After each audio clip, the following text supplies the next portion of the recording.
Okay. Well, good evening, everyone. My name is Ross K. Tangadal, and I'm the director and publisher of Cornerstone Press here at the University of Wisconsin-Stevens Point. And I'm pleased to welcome you to the launch of two of our newest nonfiction titles in our Back Home series, Squatter by Yolanda Deloach and The Ark of the Escarpment by Robert Root. Tonight, you will have the chance to listen to the authors read from their new books, as well as discuss their writing strategies and other fascinating topics with our editorial director, Ellie Atkinson. But before we get to that, I would like to thank a number of people for their support of the press in various ways. Press executive editors Jeff Snowbarger and Freesia McKee, and senior editors Brett Hill and Grace Dahl. Ingram Lightning Source, our distributor. Chancellor Thomas Gibson. Provost Levon Cornell Swanson. Vice Chancellor Pratima Gandhi of UWSP Financial Operations, who handles all of our contracts.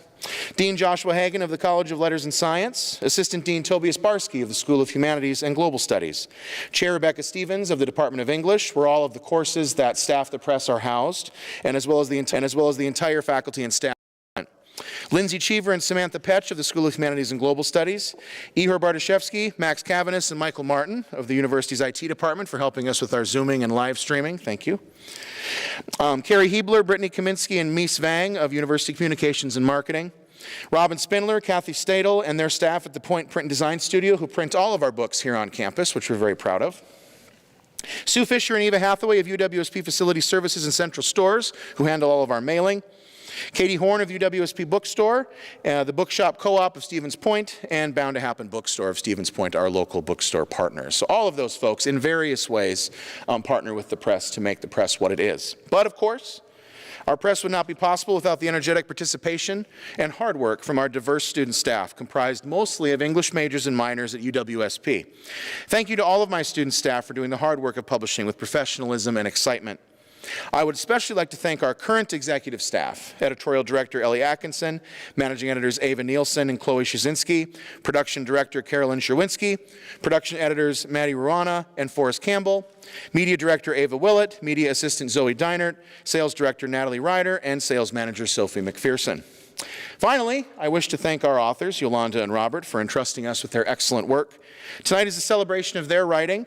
Congratulations on the publication of your new books and your entrance into the Cornerstone Press family. So now I'd like to turn it over to Ellie Atkinson, who will guide us through the remainder of the evening. Thank you all for coming and for supporting Cornerstone Press here at the University of Wisconsin-Stevens Point. Thank you.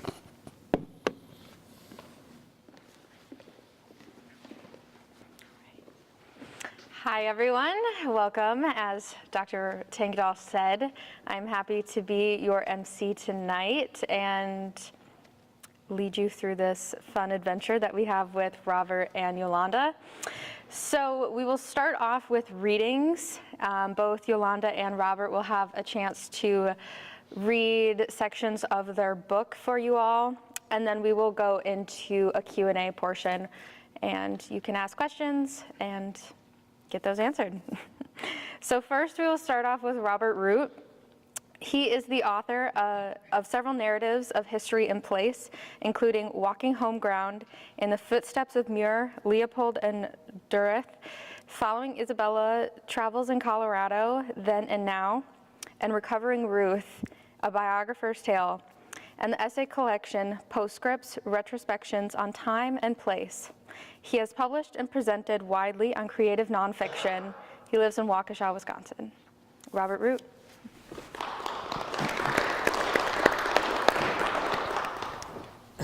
Thank you, Ellie. I'm glad you mentioned those books, those earlier books, and I'm very happy to have this one here out. I really appreciate it, and I really appreciate all the work on it.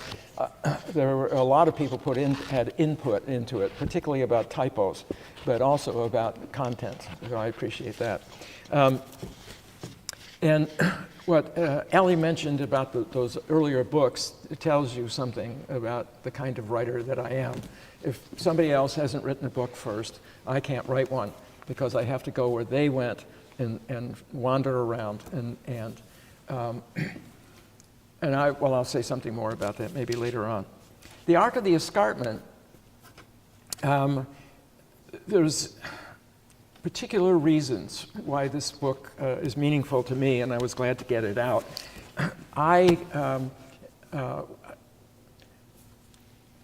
was born in Lockport, New York. It is where the Erie Barge Canal was constructed. The Erie Barge Canal had to be dug through the Niagara Escarpment. The Niagara Escarpment, that was done in something like 1816. And that's what made, to get through the canal, you had to build locks. And that's where the name Lockport comes from. And the thing that has struck me occasionally over the last several decades is that they named it Lockport because of the locks. If there were no locks, there'd be no Lockport. If there was no Lockport, there wouldn't be me. I was born a long time after the construction of that canal. I've swum in that canal, sometimes accidentally, and I've wandered around it. And that's sort of an origin story that stuck with me. The other part of the origin story is that there was a writer named Increase Lapham, which may be a name that some of you know, because he came to Wisconsin years later and had a big influence on all kinds of things. If you've been to Lapham Peak, for example, that's Lapham. Well, here's the thing. When I came to Wisconsin many years later, I went to Lapham Peak. I tend to hike and wander around quite a bit, and got interested in Lapham.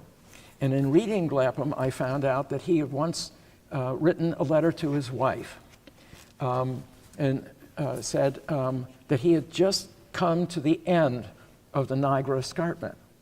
And he had been at the beginning of it when he was building the canal in Lockport, New York. And that made a big impression on me because I now lived at the other end of the escarpment. And when I lived in Michigan for many, many years teaching at the Central Michigan University, I wandered around all kinds of escarpment sites, sometimes not knowing they were escarpment sites. So I think, okay, I began where that escarpment began, the locks, okay. Now I'm where it ends, and which is where I'm likely to end. I have no plans to go find anything underground because it ended here. So this is why I wrote this book. I wanted to follow the arc of the escarpment from Wisconsin through Upper Michigan, through the Bruce and Niagara Peninsulas of Ontario, and back to my hometown, and actually beyond it. I ended up at Rochester, New York. So that's what I'm doing here with this book. So let me read you something from the book. Obviously, what I've just said is there's an awful lot of terrain to get through in this book, but you can do it slowly, which is what I did. I want to read you just one section that some of you may be familiar with. When I talk about the escarpment, does that ring a bell with anybody in any way, sort of like, oh yeah, I know where that is? Because, for example, I'm going to talk about Ledgeview Park in Calumet County. And before that, this chapter opens at Cherney-Maribel Caves County Park. So it's that kind of thing, going up to the end of the Door Peninsula, and so on. And then I have to go into Michigan, another 700 miles of this. So I'm just going to read you this one thing to give you a sense of how I got through this, or how I got deep into it, I should say, okay? And I'll start by giving you just a paragraph from the start of chapter 4. I come to Cherney-Maribel Caves County Park in Manitowoc County in midsummer. recently reopened a year after an August tornado swept through, tearing up the landscape. It toppled thousands of trees in the park's 75 acres, destroyed the park shelter and restrooms, decimated the nearby remnants of a historic stone hotel, and made the park inaccessible. I expect to find a steep Silurian dolomite cliff face, the western wall of a channel carved by the outlet of the glacial Lake Oshkosh, where the West Twin River still flows, with caves said to extend well under 100 feet deep. It's also the site of the Cherney Maribel Caves State Natural Area, with a hardwood forest on the upland, cedar, hemlock, and birch on the valley floor. And I'm reading that section because the chapter ends with reference to Cherney Maribel. But what I'm going to read is the further north section. Arriving early for a cave tour at Ledgeview Nature Center in Calumet County, I stroll through thick woods to a quarry overlook, then descend to its floor, a flat, scruffy open space with small trees, strips of grass, and shrubs scattered throughout the gravel and rock-strewn surface. The high eastern wall is uneven, but close to plumb. A few small, smooth, tightly compressed slabs stand out from rougher stone above and below them. In cracks and joints on higher levels, shrubs have taken root, but the wall is otherwise clear of growth. As quarries dig their way back into the cuesta, solution caves are often exposed and, if the quarrying goes on long enough, obliterated. At the Ledgeview Quarry, I find only one hole under a narrow ledge that might suggest a deeper cave. Ledgeview Nature Center is on a rise. Above escarpment outcroppings, its ledge walk trail provides views of the ledge on a path along a base of low bluffs. The quarry offers a sense of the depth of the cuesta here. In eastern Wisconsin, Niagaran strata can be between 347 and 652 feet thick. And this scory wall is only some 50 feet high, suggesting what might lie beneath the till, thinly coating the bedrock. At the Nature Center, I meet Jane Mingari, the naturalist who will give only me the tour. No one else has signed up. And tell her about my escarpment project. She outfits herself in rubber boots and water-resistant outerwear. I assure her I'm dressed to get muddy and dirty in the caves. Old clothes, frayed pants, beat-up sweatshirt, hiking shoes, and a baseball cap with a small attached flashlight. Along this half-mile walk to the cave, Jane reminds me we're treading on cave roofs and points out a barely noticeable off-trail depression covered with leaves and undergrowth where a cavity is formed below it.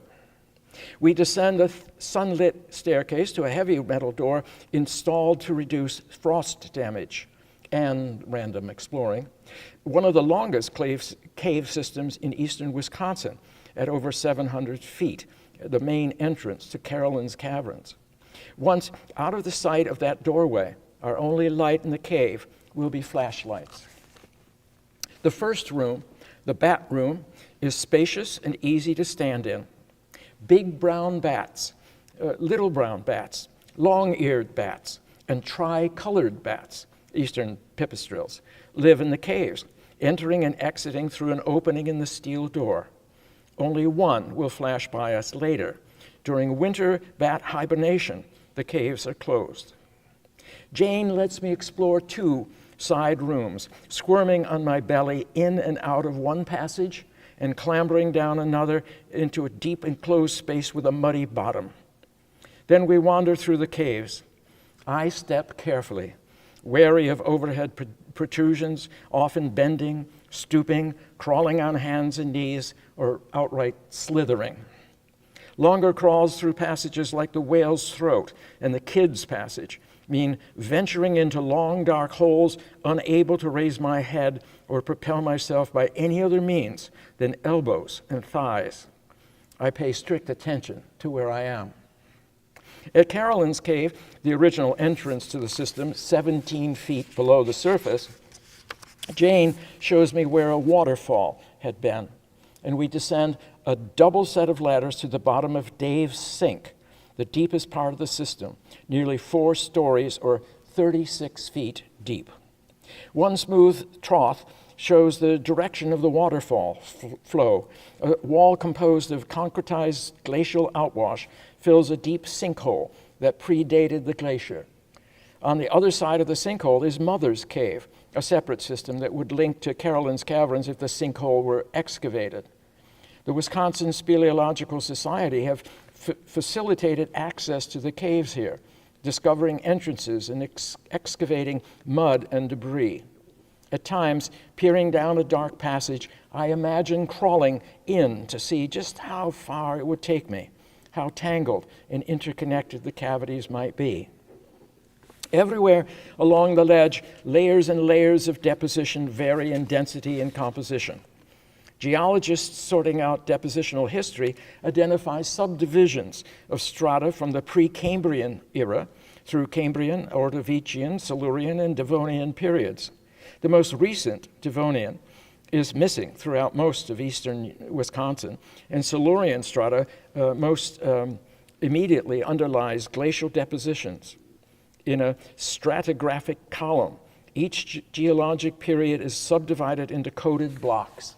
The Silurian in Wisconsin is principally divided from earliest, or lowest, deposition to latest, highest, into the Mayville Formation, the Burnt Bluff Group, the Manistee Formation, and the Engadine Formation, each named for a location where it was prominent.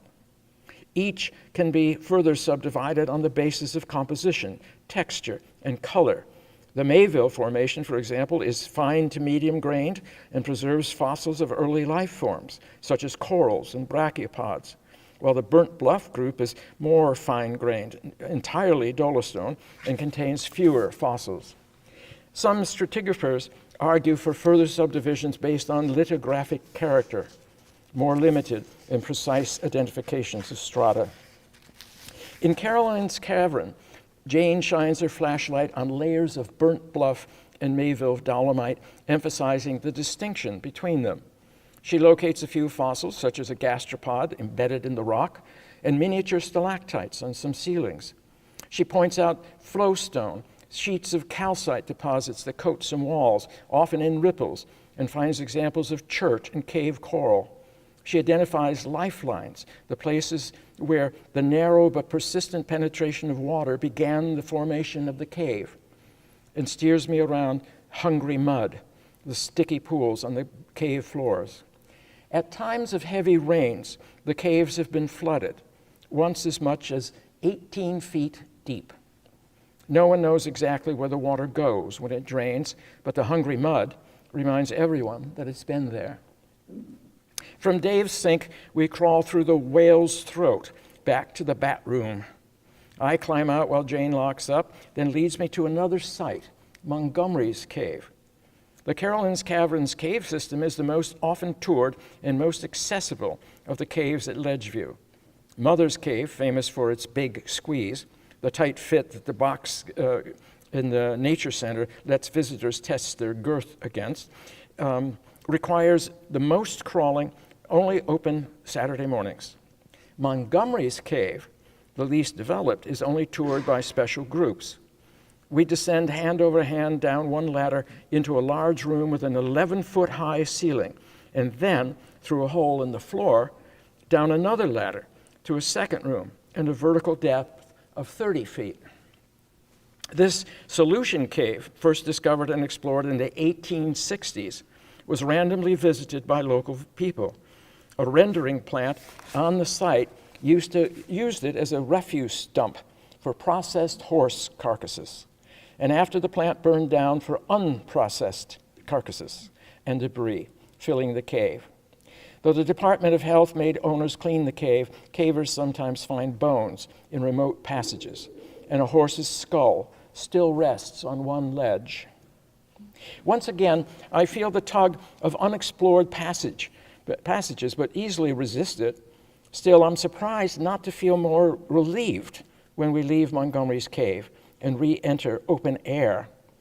I've been before and upon the Niagara Escarpment, and now deep within its cuesta. I feel more intimately connected with it here than perhaps anywhere else. Whenever I drive away from somewhere on the escarpment, I retain my sense of that location by reviewing, almost as if in a video, my passage around it. Leaving Ledgeview, I try to keep crawling through the caves in conversation with Jane in mind, but the caves of Cherney Maribel begin to surface, as if on a split screen.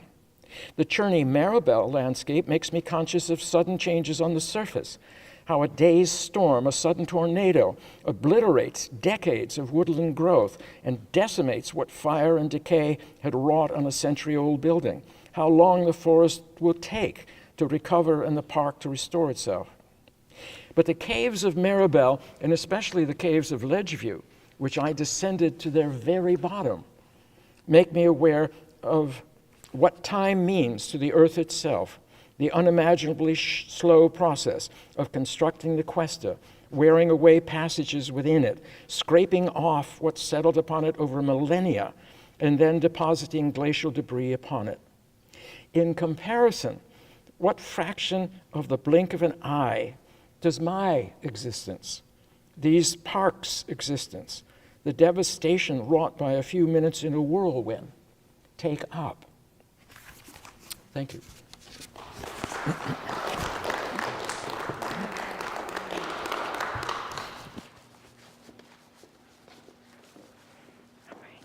Thank you, Robert. Now we will hear from Yolanda Deloach. She is an avid section hiker and outdoors advocate, having become a 1,000-miler on the Ice Age Trail in 2021. She lives in central Wisconsin, where she works as a palliative care hospice registered nurse. Yolanda Deloach.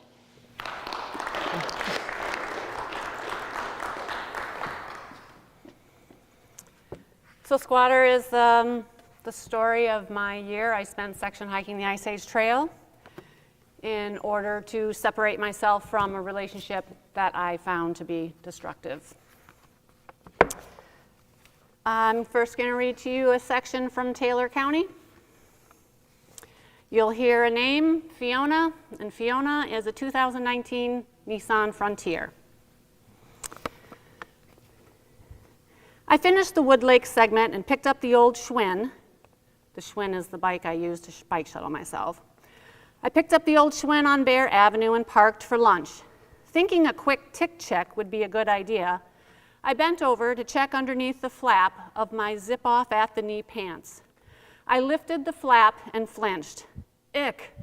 Dozens and dozens of ticks, packed on top of each other, squiggled along the zippers of both legs.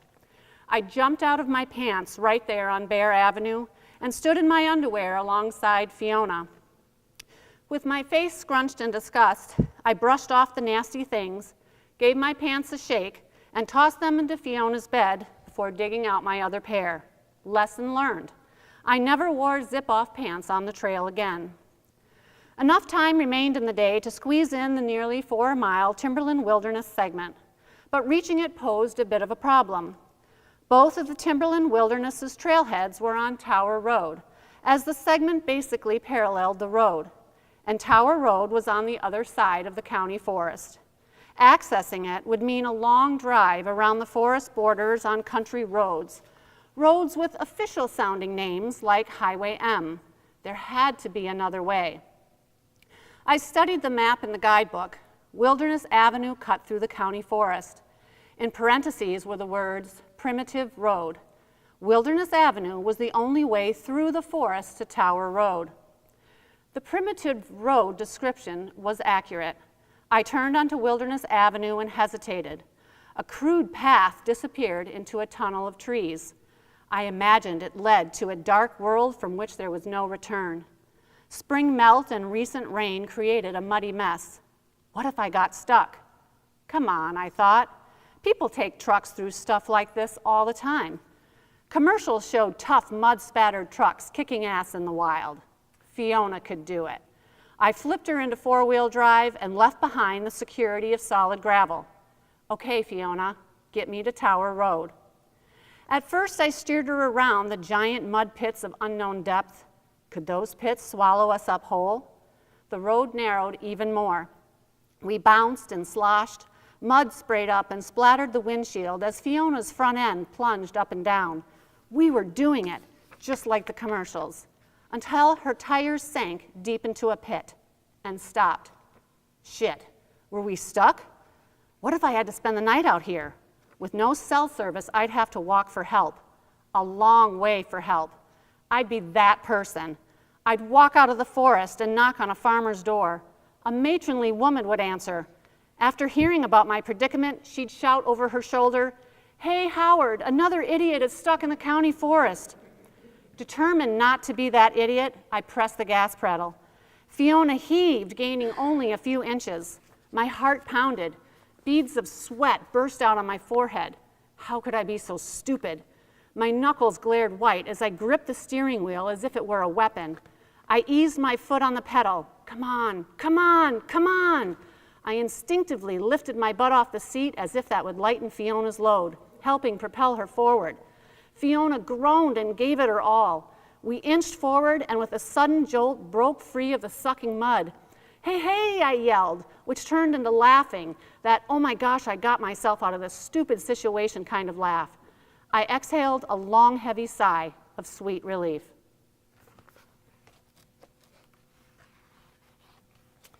This next section is from Rusk County. You'll hear I mention a post torn to shreds. Up in the northern part of the trail, the bears like the stain that is used on the Ice Age Trail signs, so you see a lot of damage to the signs, but this post was like peeled back like a banana. So that's what that's about. Murphy Flowage Campground was deserted and quiet. I set up my tent between patches of snow. About a half an hour of light remained until sunset. No beautiful colors that evening. The snowy day's gloom would turn to night without fanfare. With no cell service and darkness minutes away, there was nothing to do but snuggle into my double sleeping bags and swipe through the day's photos. A gunshot jolted me. My heart raced. The shot came from down the hill by the flowage. Dang, buddy, light's getting kind of low for hunting, I mumbled. After that, I simply stared at the dancing shadows on the tent ceiling, created by bare tree branches, and watched the light fade. And then it was dark in the blue hills of Wisconsin. An owl hooted, a chipmunk scattered. Branches creaked in the wind. Acorns dropped from the trees, their high velocity creating loud plunks as they hit the forest floor. But the sound that always made my eyes fly open and caused me to hold my breath was twigs snapping from unknown causes. My heart pounded as I lay frozen, hoping to be invisible to whatever was out there. I didn't want to be found. That's silly, I thought. There's nothing out there. But maybe there is. Maybe a part of me wondered if aliens do swoop down from space and take people away, or if Bigfoot really does roam our forests and tear posts to shreds. Maybe it watched me as I walked the trail, or those lumberjacks really did see a hodag near Rhinelander in the 1800s. The world was a vast place with creatures yet to be discovered. Who's to say we know of every life form that roams the wilderness and beyond? So I continued to lay still and quiet, because you really never know what's out there.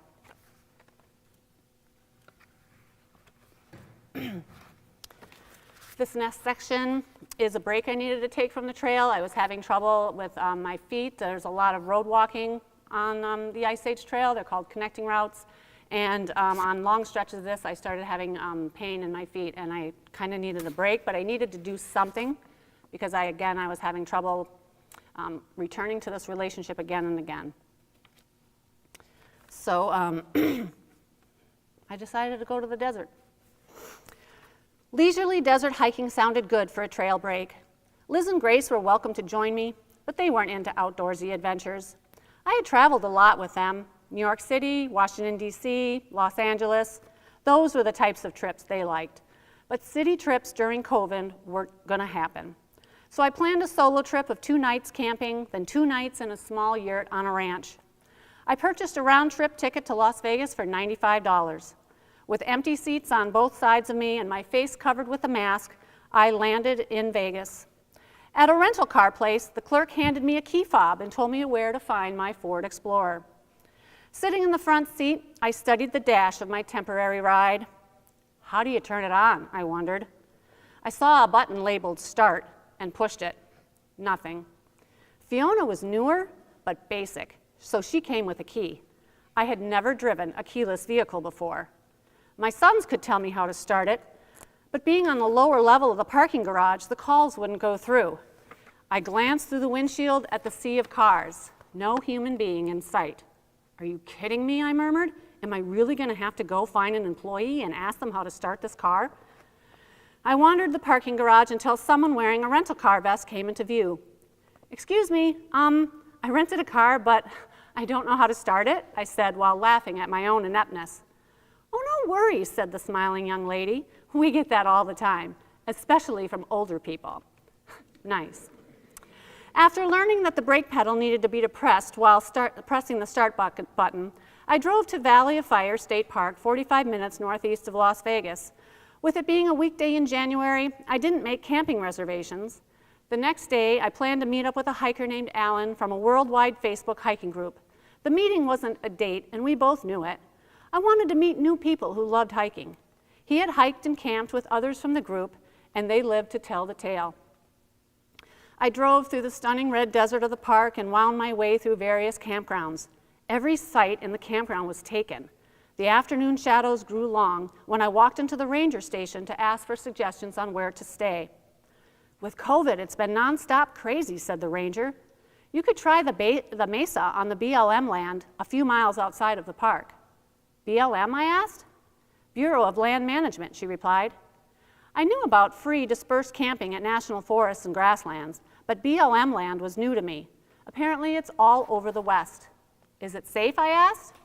Oh yeah, she said. Just drive and you'll see other people out on the mesa. So I drove. And like she said, in the distance sat 2 camping trailers out in the desert. I turned onto Sand Mine Road with a sign that read 4x4 recommended and picked a random spot on the vast mesa to set up my tent. The dry, cracked earth would not accept my tent stakes, so I piled rocks around them. Hopefully that would do the trick. A deep gorge cut through the earth, yards from where I parked. The sunset's glow enhanced the gorge's rich, red, rocky sides. I took photos of my camp, photos of my dinner, photos of the glorious desert sunset. I was rocking the solo camping thing out in the Nevada desert. I pranced around chanting, I'm awesome, until the sun went down and the wind kicked up. While in my sleeping bag, I listened to the wind roar across the mesa. It scooped up sand and pelted it against my tent. The wind blasts forced the sand underneath the rainfly and through the tent's netting, coating my face with grit. I covered my head with my bag and prepared for a long night. The wind blew the tent nearly flat over me. The gusts came in rhythmic cycles, almost like ocean waves, where the waves cyclically built and declined. In the cocoon of my sleeping bag, my cell phone glowed. Only 9 o'clock. I can't do this all night, I mumbled. I sat up and braced my hand on the tent wall that blew inward. Sand coated my sleeping bag and the tent floor. I stepped out into the sandstorm. Needles of grit blasted my exposed skin. Across the mesa, the cozy lights of the 2 campers twinkled through the sand clouds. Smart people who had never set up a tent on the top of a desert mesa. In between the wave-like gusts, I scooped up my sleeping gear and threw it into the Explorer. I snatched up the tent stakes from underneath the ridiculously placed stones while keeping hold of the tent with one hand. My teeth became gritty and sand pelted my glasses. Facing the wind so the tent would blow against my body and not disappear into the gorge, I wrestled the tent into a ball and tossed it into the back seat. I plopped into the driver's seat, stunned. Grit crackled inside my mouth. Dust fell out of my hair. I just sat there, panting. What now? It was almost 9:30. Why didn't I just get an Airbnb? What was I thinking?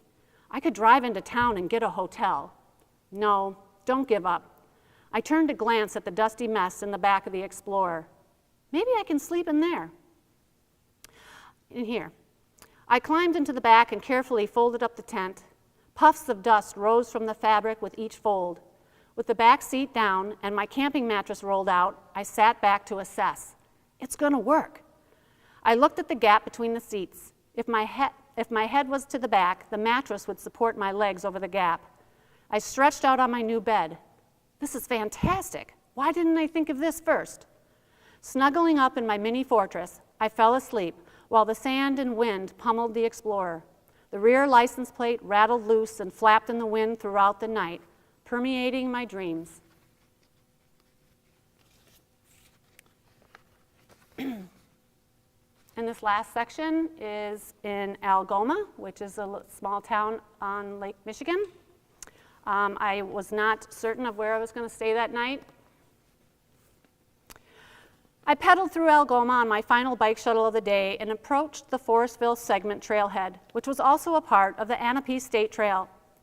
A police car sat in the large lot, a really large lot with enough space to conspicuously pitch a tent in the corner. Tucked in the back of the lot loomed a large electric grid surrounded by fencing. This is my chance, I thought. I could sleep here. I pedaled up to the officer's car. He rolled down the window. "Hello," I said, maybe a tad too bright and smiley. He looked like a cranky old grandpa who wanted nothing but peace and quiet.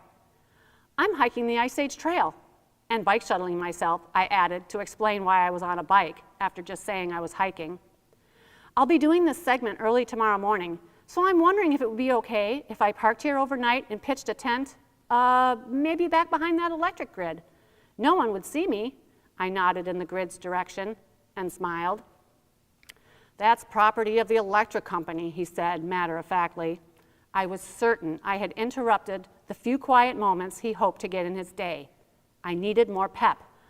"Oh, okay, but I'd arrive after dark and leave before sunrise, and I won't touch anything." I smiled. Well, I smiled bigger. "All right, go ahead," he caved, like a grandpa with a grouchy facade, but still had a heart that couldn't say no. "Stay behind there," he said flatly, and tossed his head in the direction of the grid. "I'll let the night shift know you're there." "Awesome, thank you so much." I locked up my bike and walked back through Algoma to where Fiona was parked at the Highway 42 wayside outside of town. Algoma had gone through a few name changes over the years. In 1851, the settlement was named Wolf River Trading Post. 8 years later, it was changed to Anape after a Potawatomi legend. People constantly misspelled the town's name using an A in the middle instead of an E. The town decided to change the spelling to what people were doing anyway. That name didn't stick after the town's residents were being called Anna Peepers. Anna was a popular girl's name in the late 1800s. The joke of being called Anna Peepers didn't sit well with the residents. They searched for a new name and decided on Algoma, a Potawatomi word meaning park of flowers. With it being April, I couldn't discern whether the name was an accurate description. I walked out of Algoma along Highway 42. Clouds had stolen the blue sky.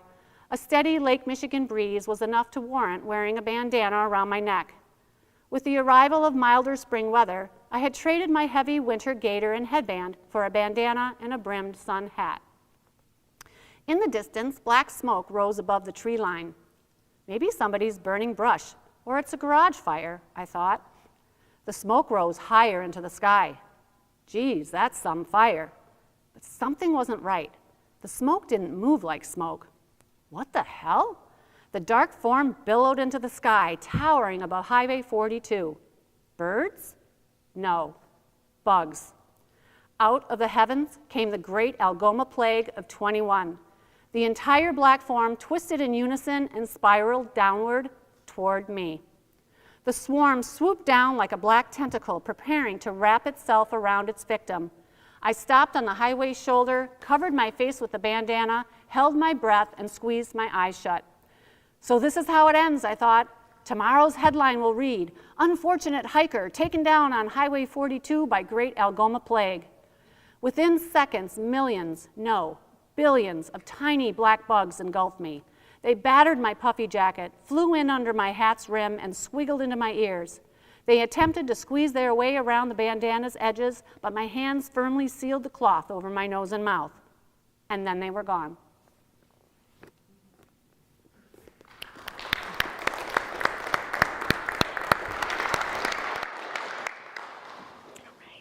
Thank you, Yolanda.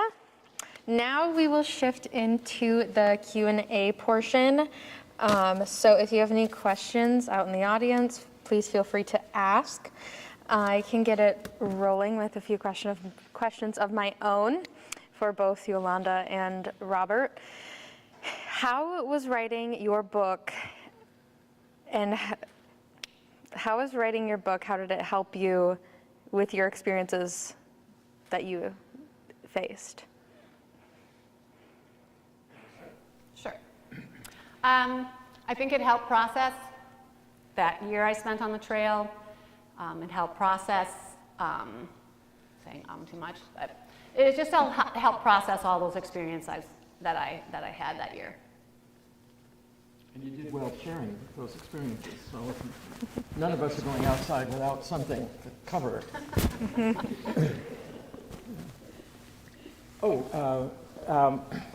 It's this book. Well, what I said at the beginning, I was born on one end of the escarpment, and I'll relax at the other end of the escarpment. When I write something, I'm trying to explore it, and it's something in the subject matter tells me you ought to do this and figure it out what you're feeling, and so that's got something to do with the escarpment. And then when I was doing this, I realized I've run across the escarpment throughout my entire life, except for the 4 years I lived in Colorado.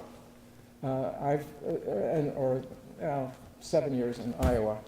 But I grew up in Western New York. I spent most of my career in Michigan and going up to the UP, and now partly because we started having grandchildren in Wauwatosa. I live in Wisconsin, and the escarpment has been encircling everywhere that I've been, and it just said, something said to me, you ought to track it, think about it, and that's what happened with this, is chasing the escarpment, I guess. Thank you for those answers. What challenges did you face during your writing, and how did you overcome them? I think one of your boxes. I'll go first. One of the challenges is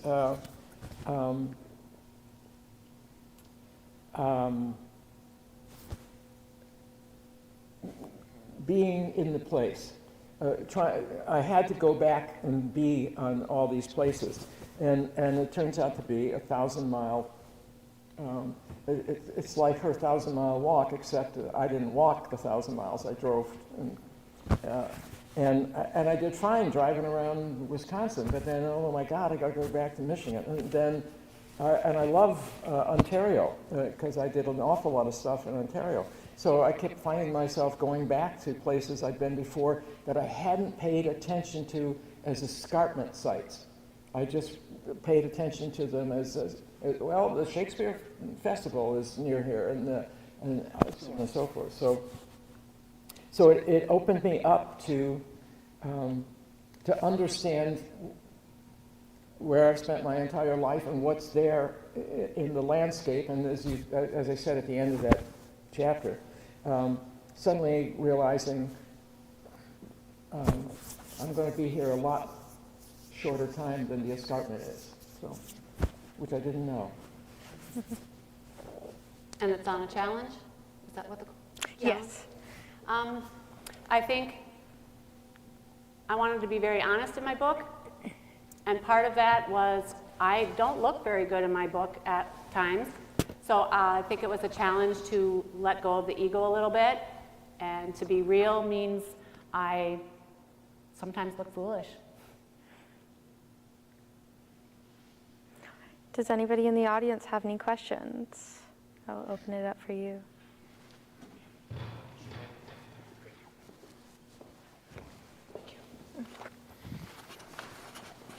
Here you go. Yeah, of course.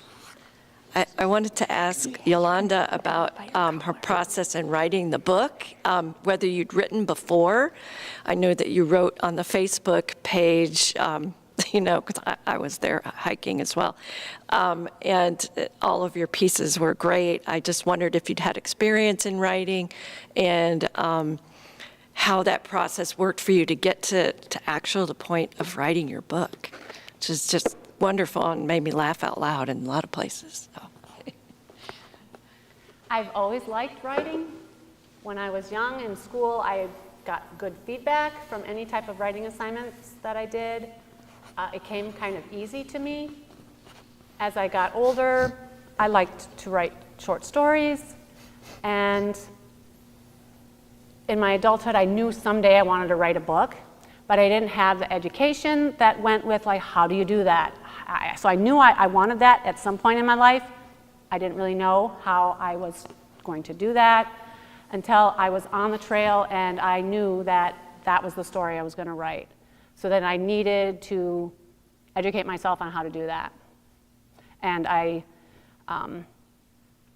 read a book called The Memoir Project, and the author of that book also has classes and things, and I did everything she said. I did all her classes. I learned how to structure a memoir, and I joined a writing group, and I got mentors, because I figure I'm going to listen to the people that have done before me. They know how to do it, so that's what I did.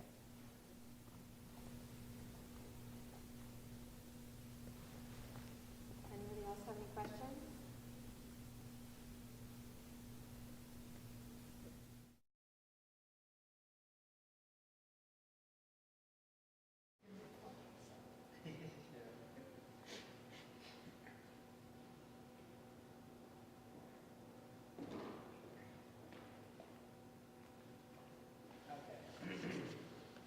Of the processes of writing about all these great nature scenes that both of you have like experienced, you know, in different ways, what would you say was the hardest part of the writing process when it came to writing out each of those nature-based stories? What was the hardest part of the writing process? Yeah. Well, I've been writing a very long time. One of the stories I've told too many times is coming back from, at about 8 years old, from a showing of Superman and the Mole Men. And my best friend Bobby Hall and I broke into my mother's typewriter, and we both started writing one-page stories that were sort of Superman stories, except my stories were about Tiger Boy, because I didn't want to just do Superman. So, hey, I've created my own byproduct, okay? And so I've been writing since then, and I've written a heck of a lot of stuff about other people's writing, and I can't seem to stop. And I've talked to a number of writers who sort of say the same thing. Oh, you mean I was supposed to publish this too? Oh, okay. And so you start worrying about that. A lot of people I know are writers really would like it if there was an easier way for someone to come in and say, you finished that manuscript? I'll take it and get it published. Because that's the hard part. That's the thing that you're not in it to necessarily to publish. This book was finished a long time ago, and COVID got in the way. I mean, the pandemic did, but it's trying. It's how do you find the person who wants to publish it? Because everyone's got their own feelings about what should be publishable or what they want to read, and well, I guess I didn't answer the question. Sorry. So the hard part of... Yeah, what's the hard part of writing about all these experiences? I wanted to write them in a way that people would feel they were there with me, and I wanted to learn how to do that well. So that was the hardest part to me. I wanted people to feel like I wasn't just telling them about it, that they were going to experience it with me. It sounds to me like it worked from what I heard.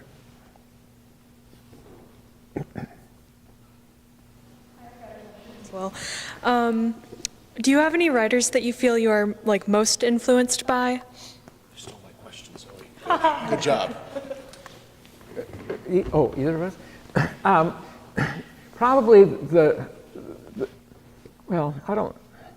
the writers that I'm probably most influenced by, one of the things I find out is that writers that I like a lot, and I think is so great, someone would now write an article saying, no one should have ever read these people. For example, I don't know if anyone read Slaughterhouse-Five years ago, Kurt Vonnegut. Somebody published something on Facebook or someplace about this. It really ticked me off because I loved Kurt Vonnegut. And it goes on in this way. The most influential writers for me are Henry David Thoreau. Oddly enough, I was reading something this morning at breakfast in the Times Literary, so someone talking about it. And I've read Walden 10 times. Another one is E.B. White, particularly his essays, a good collection of essays. In this book, One Man Meat, had a big influence on me. There's somewhere along the line I've written about having to go to where he wrote One Man's Meat, to go to Maine to do that. And then going off to see about Thoreau. And I went to where Thoreau was, and as I was going there, I picked up something by E.B. White that I hadn't seen. And E.B. White wrote about going to Thoreau. So I wrote an essay about going to see White write about Thoreau in the same place.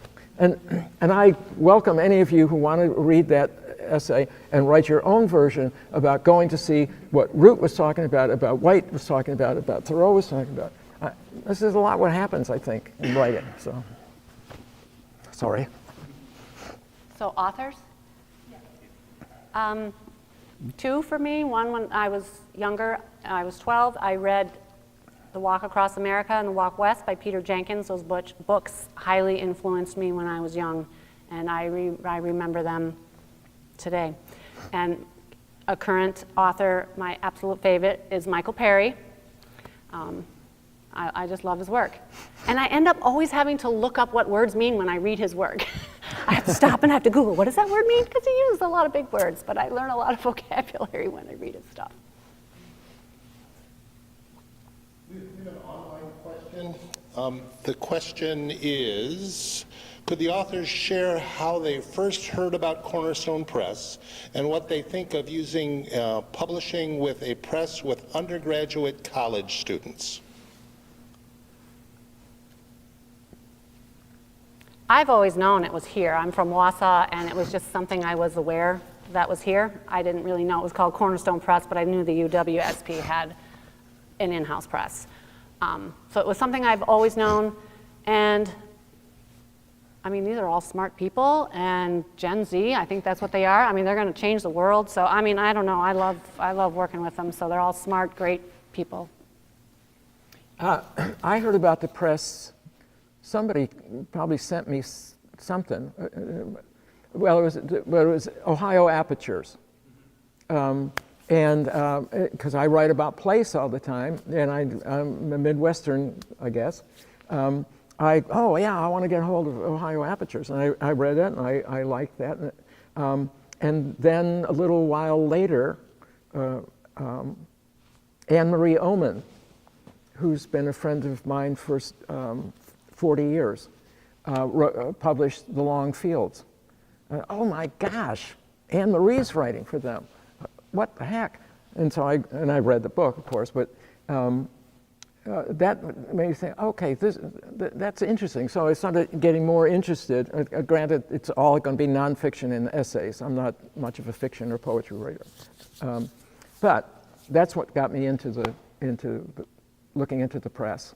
And I liked what was going on. I liked the look at the book, and I liked the approach to it. And so I was very happy to do it and I'm proud of what they did.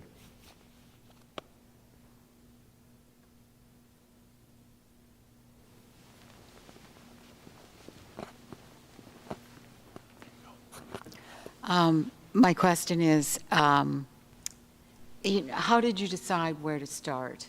As far as hiking the IAT, you section hike, so how did you do that? And I guess the question for you as well, how did you know where to start, or do you just start one day, So it seems like there should be some planning or some thought behind it. So I guess I'd like to have you talk about that a bit.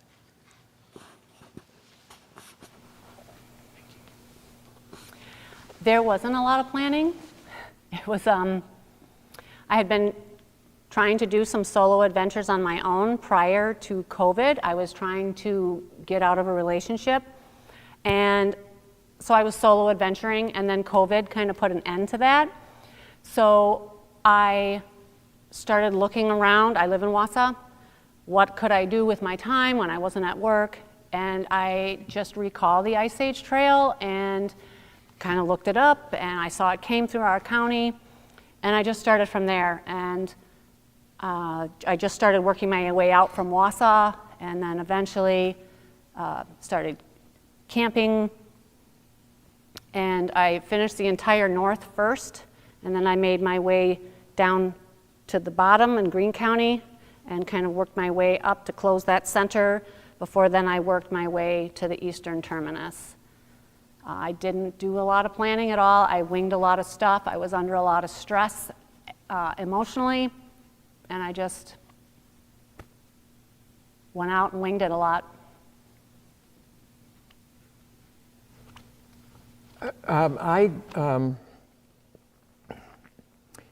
Actually, I spent about 10 years, I think, on the Ice Age Trail. I mean, not walking the Ice Age Trail. Like I said, I've only done about 100 miles of the Ice Age Trail, and that's because I had to walk back on half of them. So, but I did do a section on the Ice Age Trail in a previous book called Walking Home Ground, which is more about Muir, Leopold, and Derleth, but then I added in, okay, this is what these guys taught me about walking and paying attention.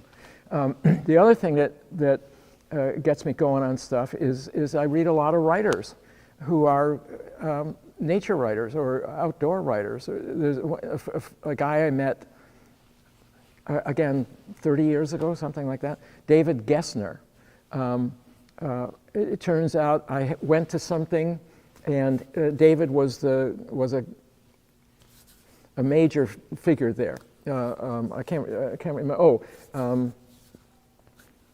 Well, I can't remember the name of the writer that I went there for. But I met David, and he turned out to have been influenced by somebody in Colorado when he went to get his degree in Colorado. And my wife and I moved to Colorado, and I met the same guy that influenced David, and David showed up that weekend from North Carolina. And I mean, it's this sort of like, I get connected to that kind of stuff, and I see what people are doing, and I'm not going to do the same thing they're doing, but I recognize how ingrained it is in me to just keep doing this stuff. And I can't, well, I can stop, because one of the things I haven't written is the book I was going to do about the difference, what it's like to go down the Hudson River and what it's like to go down the Rhine River. I thought it was a great idea when my wife and I were on the Rhine River. But it's now been 20 years since I started that book, and I've never got more than one chapter done. So. One more question. It's just about 7, so we're doing really well. If there is one more question in the group, we've got time for one more. If not, I'll take it. Okay, then I reserve the right to ask the final question. Okay. So we have a debut writer and we have a fairly seasoned writer of multiple books tonight, which is really a fascinating dichotomy, right? We're just getting started, Yolanda, and Bob, this is your 7th, 8th narrative of place, maybe, right? We're quite a few in at this Quite a point, few, yes? yeah. Okay. So I guess my question for both of you then is just your position now as in your writing life. So if you both now officially, you have a writing life, talk, Yolanda, briefly about being a debut writer, what that means to you, what you hope that Squatter can be for you. And then Bob, you've done a lot of this all right tonight, but if you can talk about where this book sort of falls in your lineage as a writer and where you hope it will fall in the future. So that's my question for our debut writer and our seasoned writer. I hope to write more books. I'd like to write more experiences, bring people along for the ride. I still have a hard time thinking of myself as a writer. It sounds like a very lofty thing, and I am a writer, and so I still have a hard time believing that, but I'd like to continue to write. And you're saying that Michael Perry is a favorite writer of yours. Now after you've said that, yeah, when I was listening to this, yeah, I love Michael Perry too. So, what is it about being so old? I'm trying to remember your question. I'm 81. I'm not likely to do anything terribly adventurous in the future. But one of the things that I've found, and this has been encouraging, because I read all these various writers, and in the last couple of years, Philip Lopate, an essayist I've read often, and was once on a panel with,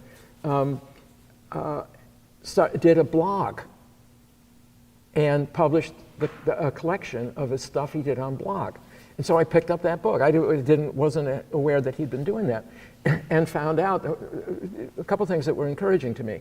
One was he was just going to publish the blog, each episode of the blog. It's a year, I think, that he did it. Except that when he read them, he said, "Oh God, I'm going to substitute something for some of the ones I really hate that I wrote," and took those out. I thought that was great. Then another writer I love, who I just found out about in the last couple of years, Margaret Renkel, did a book called Comfort of Crows. And it's her blog. It's what she's been doing. It's just, I'm going to write a thing a week and do it. I said, oh, this is so cool, because I've been doing a blog. And I'm doing a blog because I can't do these gigantic things that I was planned on. And Philip Lopate and Margaret Renkel say it's okay. Okay, I'll do that. And so it'll be likely that I will have, and I did a blog for 3.5 years. And like every week, kind of thing. Well, not every week. The most I got was 50 one year and 36 the next year. But I can pick and choose stuff out of that and maybe make it, it's not going to be coherent. It's not going to be like this. It's not a long narrative. It's going to be, hey, this guy's sitting around watching something and this is what he thinks. And it really ticked him off when he was thinking about the Eisenhower's inauguration, and Trump does this thing with inauguration, and oh my God. Okay, but I'm only going to do it for 700 words. Okay, I'm not going to go on and on. And that's the only political thing that's sort of in there, because then there's this thing about this book I read that I really like and everyone should read. And then one of the things it does is, A, it makes me think, and B, it makes me write occasionally. I know I can't stop writing. I expect to be buried with a word processor. Just in case, just in hope. So. Well, I want to thank you all for joining us, whether it's in person or virtually. I also would like to thank our authors for reading, for being published, which is a great accomplishment for you both, and as well for answering our questions. and being here with us tonight. I hope you all have a great night. Thank you all for coming.